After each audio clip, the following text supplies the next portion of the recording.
Hey and welcome to another video on my channel. Today I'm going to talk about my journey from silver to gold. Last time we talked about from my journey from bronze to silver, but I got to gold faster than expected, so I couldn't really make other videos in the meantime. So I mean, this is the next one. It's faster than expected.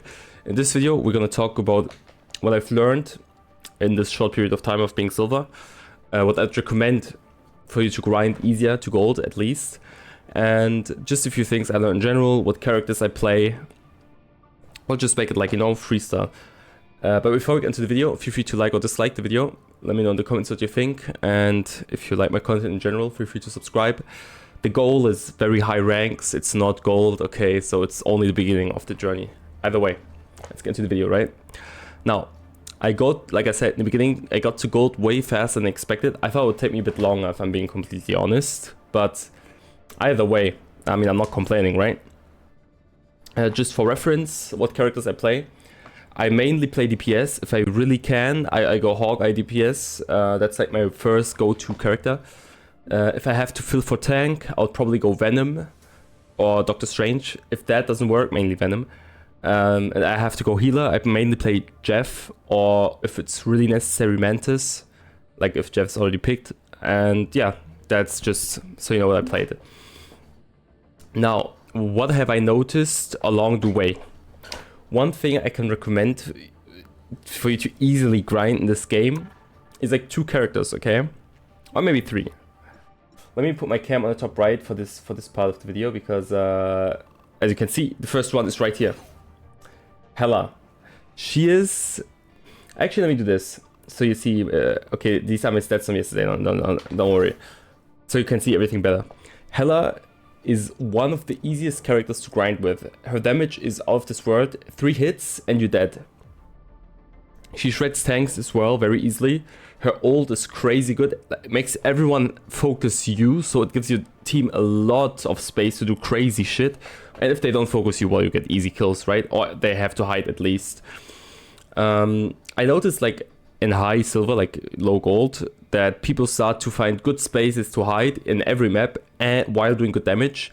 So you really have to pay attention where you want to ult. Now you might ask yourself, why do you know so much about her? You don't even play her. I mainly play Hawkeye, like I said, but I've seen her so often in every single game that I've learned her kit naturally. I know everything what I have to do, what I have to play like in order to win, okay? And it's crazy. She also has 250 HP, which is more than a lot of other DPS characters. So, and overall, she's just crazy good.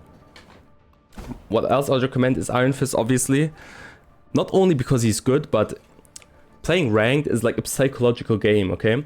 If you can make your enemies rage, you will get them to leave their comfy picks, their main characters, and pick something completely different, which makes them play worse overall. Or they have to adjust a lot in order to get used to you if you're like very annoying on the back lines of the enemy team. I mean, you could also include Black Panther, which you can't really see right now. Give me a sec. Right there. He's kind of the same, like Iron Fist, but I think Iron Fist is overall a better character. He's just way more annoying, can do way more shit, and that's it. Like, these 3 characters are very good for DPS. A healer that has to be in every team as well is Adam Warlock. Once you understand what he can do, he can res every single person in your team if he's good. He has crazy healing, has good damage. Overall, a very good healer. I think if you play him, you can like... And if you play him very well, you can win a lot of games for your team. Just like that. One tank, obviously, that I would recommend as well is Groot. Even though I don't play him myself, I've seen so many Groot players that are crazy good, which solo carried games as well with their walls. It is like, it can go crazy good. Like, trust me, if you know how to place these walls, if you have good healers that focus on you, and if you have decent aim to like still do damage, you can also like go crazy with this ult and combine it. Let me show you again with Scarlet Witch's ult. Groot's ult makes everyone collect, like it sucks everyone in and stuns them. Once that happens, Scarlet Witch can ult and just fly over the enemies. They cannot run away. As long as she doesn't get killed, if she gets a bit of healing as well, she can one-tap everyone. That's a crazy combo. I've seen it only on low gold. I've not seen it on silver yet. I don't think I can unless I do rank, but either way, these combos, like on gold, you start to see crazy good combos that do make sense. Obviously, the higher you get, the higher rank I get, the more combos I'll see and I'll notice. Even though they're like not a team up, like as you can see, Scarlet Witch is with Magneto and not with Groot. Groot has other team ups. It's like you have to find your own team ups. The team ups themselves are good, yes, they give you buffs, but they're not like your go-to thing. If it doesn't make sense, you don't do it. It doesn't always make sense. Sometimes it does make sense, yeah. Like Venom and Spider-Man and shit like that, or Penny Parker and Spider-Man is always a good combo. But like I said, you can do crazy shit with different characters. You just have to experiment a lot in the game. One last thing I really want to mention before we get into some other stuff is whenever you get to gold, you'll start to notice that everyone is looking out for each other. In some ways, this game feels way more like a team game than the current Overwatch meta or whatever the state of the game, right? Like in Overwatch, you can solo do crazy shit, and even if you die, you had some good impact. In this game, as long as your team doesn't work with you, you cannot do crazy shit, you know?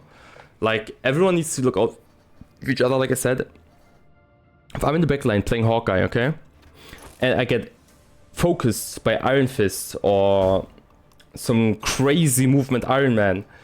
If I hit Iron Man once, I've noticed in gold he's dead instant. Even if I don't kill him, he's instantly dead anyways, because my other mates will see he's 1 HP instantly dead. They focus him, he's dead.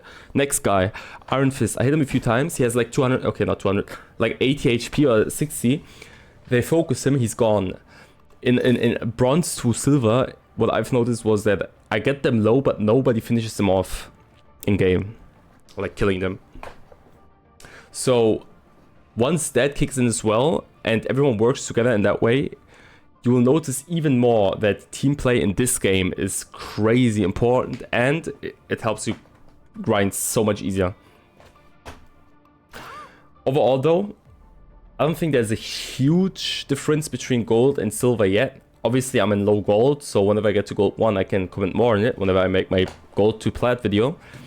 But for now, these are like the few things I really want to recommend and talk about in this video, and I hope it does help you in the long run. If you enjoyed this video, like I said, feel free to like or dislike. Put in the comments what you think overall. I'm just glad I got to gold, to be honest, because in silver, it took me, like I said, it's fast, yeah, but the amount of games, it shouldn't have taken me that long, okay? Some people get to diamond with 60 games. I'm at like nearly 40 and I'm only gold, right? So we'll see how the journey continues. I will obviously continue playing Hawkeye mainly. And yeah, I might see you in game at some point. If not, I'll see you in another video on stream. For now, thanks for watching. I'll see you on my next one, Gold to Plat. Until then, goodbye and have a good one.